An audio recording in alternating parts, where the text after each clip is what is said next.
Hi hello नमस्कार. आज मला आलेला अनुभव मला तुमच्याशी शेअर करायचा आहे, जो मुलं वाढवताना खूप महत्त्वाचा आहे. तर आज सकाळी मी उठवण्याच्या आधी तृषा बेडवरून उतरून खाली आली आणि मी हॉलमध्ये बसले होते. माझ्याजवळ आली, मिठी मारली आणि मम्मा मला आज स्कूलला सुट्टी दे ना, मला स्कूलला नाही जायचं.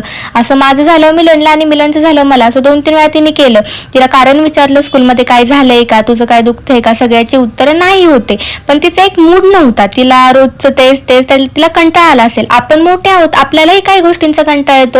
मी घरामध्ये असते, मलाही घरकामाचा कधीतरी एखाद्या कामाचा कंटाळा येतो. नको यार नंतर करूयात, राहू दे.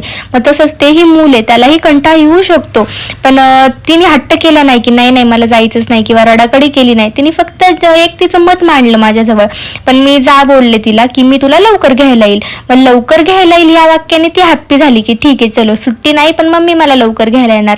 म्हणजे 1.5-2 तास तिचे होते ते मी तिला आधी घरी आणलं 1.5-2 तास आणि तिने तिचा टाइम पिरियड तो खूप छान एन्जॉय केला. घरी आल्यावरती मुलं आपली मोठी होत आहेत, त्यांना समजून घेऊन वागलं ना तर तेही आपल्याला खूप सपोर्ट करतात, खूप साथ देतात. आणि कधीतरी त्यांच्या मनानेही आपण वागलं पाहिजे, कारण मुलं मोठी होत आहेत आणि हे जनरेशन असं आहे ना की आपल्यापेक्षा त्यांना 2 गोष्टी जास्त समजतायत. आपल्या फिलिंग सुद्धा त्यांना कळतायत की आपल्याला नक्की काय सांगायचंय, काय बोलायचंय.